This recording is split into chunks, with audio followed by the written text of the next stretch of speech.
I decided to rank the quarterbacks who are under the most pressure, the top 5 quarterbacks that are under the most pressure entering the 2023 season.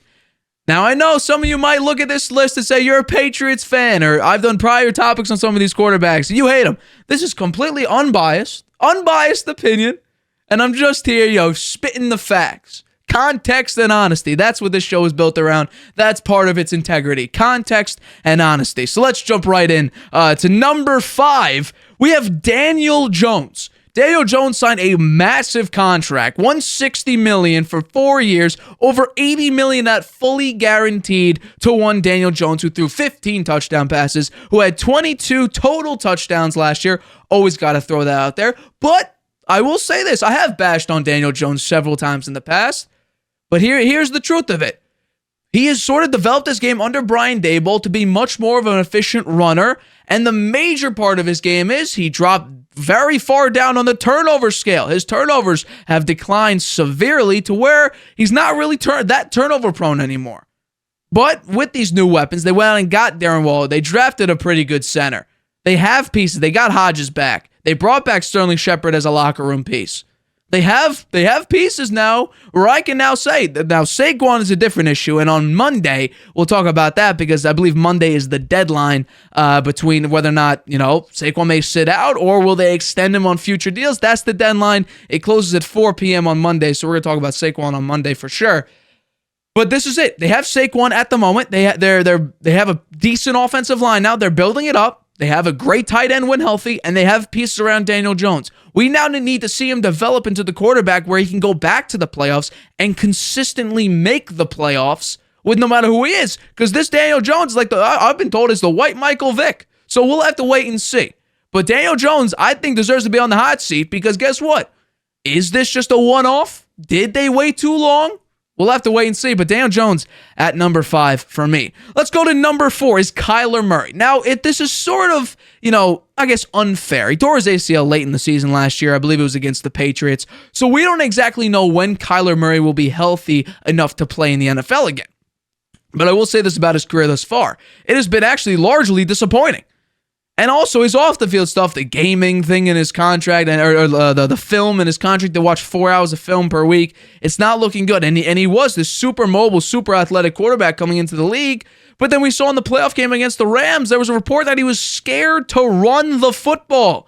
You are a mobile quarterback. Your legs are a major component of your game, and it's a major part of why you are, the quarterback you are today. You got drafted so high. You got, this massive contract with a lot of guaranteed money. It was because your ability to run and your arm, but mainly I think your ability to run, was actually why you've been, at least contractually successful.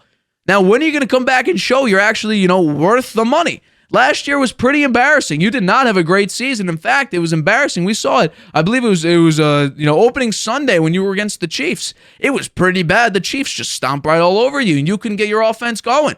So Kyler Murray for me is on the hot seat. My guess would be, again, if Kyler Murray's out, 8 weeks, let's say, he's going to come back, sometime in November. Well, I think the Cardinals could be in the Caleb Williams sweepstakes here. And I mean, if I had the opportunity, Kyler Murray, Caleb Williams, mature, immature, not contractually bound to watch film, at least it's not written in his contract, to 4 hours a week, I'm going to go draft Caleb Williams. So that's my pick at number 4. We'll have to wait and see if Kyler Murray comes back and shocks the world. He absolutely explodes back onto the field. Maybe, I'll be wrong and I'll say, he lived up to whatever his contract was thus far, and maybe they shouldn't go get Caleb Williams. But at this current moment, I'm saying go get Caleb Williams, probably the better, more mature quarterback coming out of USC. Let's get into number 3. It's Aaron Rodgers. I'll say this right before I jump into this. Congratulations, the New York Jets. You got hard knocks. Robert Saleh's not happy about that, though. But it made the most sense. They're the most interesting team in the NFL. They got a brand new quarterback, Aaron Rodgers, was a 3-4-time MVP Aaron Rodgers, 2 years removed from now being a back-to-back MVP. So what should we see from Aaron Rodgers this season with, You could say arguably better weapons, definitely better weapons. You just got the offensive rookie of the year. You got McCole Hardman. You got your buddy back, Randall Cobb, who may see the field for 10 seconds. Who knows? You got Alan Lazard on the team. I don't like your tight ends, Tyler Conklin and all that. I think you should have gotten, instead of McDonald, you should have gotten, like, I don't know, Dalton Kincaid or Michael Mayer. We'll have to wait and see. You got Breece Hall back. Your offensive line is questionable depending on Mekhi Becton's health. You also have a 40-year-old tackle, Dwayne Brown. You got Elijah Vera Tucker is probably your best offensive piece. Your offensive line is worse than Green Bay's, but I will say this. What are you going to bring to the table? You just went 8-9 with the Green Bay Packers and looked abysmal in that last game against the Lions. You choke in the playoffs all the time. I don't care what people say. You're a choker in the playoffs. Couldn't beat Jimmy G in your type of environment when it's snowing and freezing out. What are you going to bring to the Jets, who people are saying is a better team than the Green Bay Packers right now? And I agree with that. I should be expecting closer to MVP Aaron Rodgers than I would 8-9 last year Packers Rodgers. But we'll have to wait and see, because Rodgers does not work well with young receivers. Just check last year. He takes off seasons off. This is what Aaron Rodgers knows. He goes on these darkness retreats, does a little ayahuasca and takes some Percocet. He lives his life. You know what? More power to him. But I did see some positive things so far. As soon as he got signed, it seemed like he was working with his receivers, working with his team, working in the offseason. He seems excited and sort of seems reinvigorated when he's on the Jets. So I think the Jets will be much better with Aaron Rodgers. But how much better? Will they make it to the playoffs? And then if they do make the playoffs, will Aaron Rodgers win a playoff game? We'll have to wait and see. Aaron Rodgers, is this his last year in the NFL? I put you on the hot seat. You are the third highest quarterback under pressure. Let's go number 2, Russell Wilson. Now, he may have been number 1. Maybe on a lot of your lists out there, he would be your number 1 quarterback who's under the most pressure. I put him here because I think what we're seeing from Russell Wilson is a trend, and I've said this several times on the Harvey Hour before. This is a trend, not a blip. Because a blip would be he has one single, that was a bad season. Except we've sort of seen this downtrend, and last season it could have been, exaggerated because of Nathaniel Hackett. But we've seen sort of a dip in Russell Wilson's career, and now we're up to the point where, you have Sean Payton, who is one of the best offensive coaches in the history of the NFL. Your offensive line's building. You're getting all your receivers back. They're getting healthier. Your running backs are getting healthier. Your defense was number 1 in passing last season. What are you going to bring to the table? What are you, Russell Wilson, going to bring to the table? My guess would be you got to run much more. You have to, not be as bad as you were last season. You had Patrick Starr insult you on live TV. Think about that. A cartoon character was making fun of you on live TV. That's the Russell Wilson we saw last year. What are we going to see this year? I don't expect much from Russell Wilson. I'm going to expect, maybe slightly better. They won, 6 games last season? I'm going to expect near 10. At least that's what you should expect from Russell Wilson, who's a Super Bowl winning quarterback. He made it there twice. So that's what I'm expecting. So Russell Wilson's number 2. And the number 1 highest quarterback, the one that's under the most pressure, according to me, is Josh Allen. Now, I truthfully believe the Bills' Super Bowl window has shut. The closest the Bills have gotten was when they were up with 13 seconds left against the Chiefs, and they had the worst defensive run I've ever seen.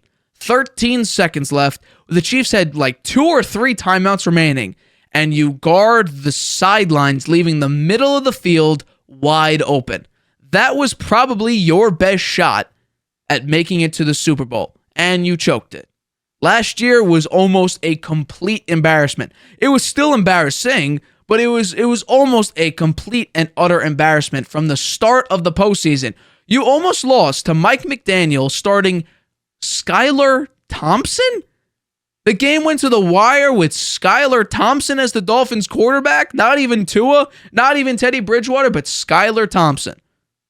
What does that say about you, Josh Allen? You couldn't put Skylar Thompson away in that, a very, very poor Dolphins defense. I think they were ranked 18th.